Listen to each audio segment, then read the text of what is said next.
Welcome to part 8. I left you with Pinhead calling me. Pinhead had called me and said, hey, I need to talk to you.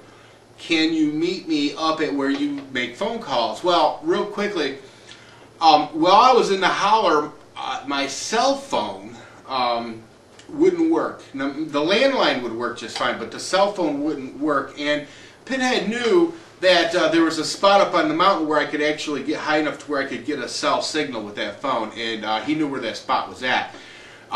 He said, can you meet me up there about 8 o'clock tonight? And I said, yeah. I said, I'll meet you up there.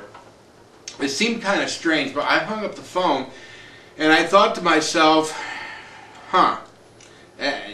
you know, it probably wasn't the brightest move on my part, but I was curious to know what it was all about. So I packed my Glock 40 cal and I put my my 357 in my saddlebags on my four-wheeler, and I went up to rendezvous with Pinhead, see what he was up to. I didn't know if it was an ambush. I mean, I had no clue what it was all about. But I get up there, and he's waiting for me. It's just him. So we're sitting up on this bench, which is a flat spot up on the mountain. And I said, what's up? And he said, hey, he goes, I didn't want to talk to you on the phone. He said, but I got some news for you. And I said, well, I'm listening. He said, that cop has been taken care of. And it was really weird. You'd almost have to see it to know what I was talking about. But when he said that cop's been taken care of, but his whole demeanor changed to a totally different Pinhead that I'd never seen before. He said, but the phone calls have to stop,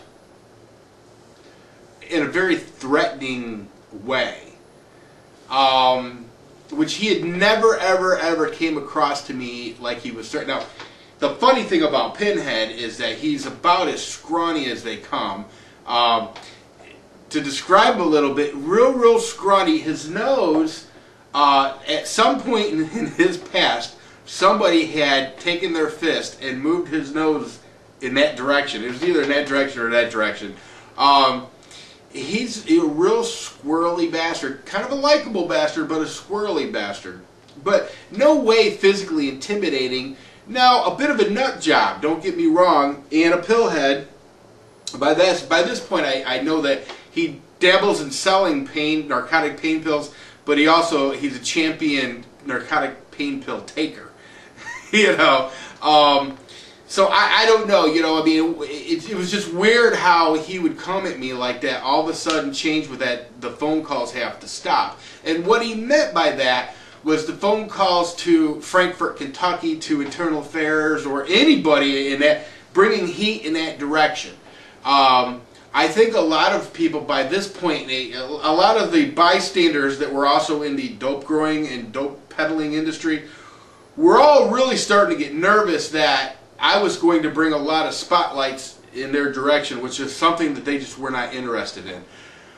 How Pinhead knew that Charles Garland had been taken care of at that point, I can only speculate. I know that his daughter worked in one courthouse and his sister worked in another courthouse, so it's possible that they had heard something or they had connections. I know that Pinhead's father hung out with, or had been known to hang out with, the Bell County Sheriff.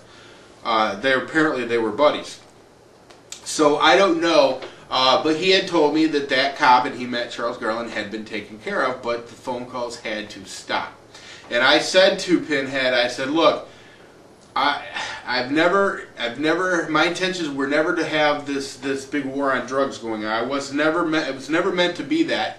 I said things got out of control, but in all honesty, it was the Lamberts that snowballed everything with, you know, Charles Garland and all that crap. And he said, I understand that, but the phone calls have to stop. I said, if you're telling me I can get, if I can get my timber out of here, I said, cool. I don't need to call anybody at this point. I just want to get my timber out. And that was the end of the conversation. He said he had to go, which was fine with me. It was just a weird situation. I just didn't put Pinhead in the position of that kind of knowledge or that kind of, you know, to be the to have that going on. I just never put him. I always kind of put him as a real bit player in the whole thing. But he came across as somebody that almost a, you know, Godfather-esque. You know, I don't know. It was weird. But Pinhead went on his squirrely little way, and I went home. I called my logger and told him. He said, "Well, let's try to get some gravel tomorrow and see what happens." Well, we got the gravel. The gravel came. Super Trooper's car wasn't down there anymore. Hadn't been there. Well, actually, we noticed about 2 days into getting gravel on the road that we didn't see Charles Garland, and he had been living in that house, but his car was nowhere to be found. Kind of interesting because we didn't know what was going on. But we were graveling our haul road to get the timber out of that holler, which is all we cared about at that point. And about, well, I guess it probably took us 4 or 5 days to get the road right, to get the timber out. And that happened, and it was kind of like the day of truth. We were actually going to load up a truckload of timber and send it to the sawmill. And the timber got sent to the sawmill. No stops, no tickets, no nothing. And no Charles Garland. Very, very strange. Well, one of the drivers, I shouldn't say one of the drivers, but the driver at that time was talking to one of the guys at a place called Forest Products. It's a sawmill in Corbin, Kentucky.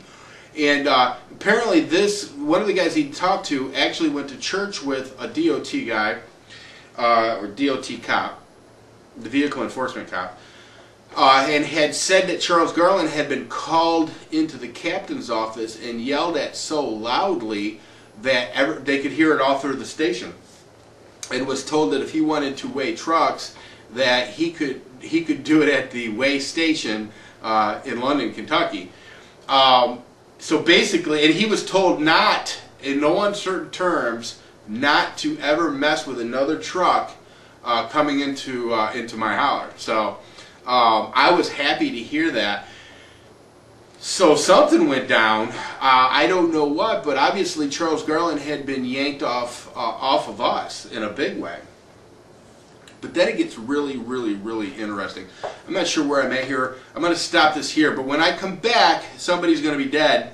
So come back for the next installment and see who's dead.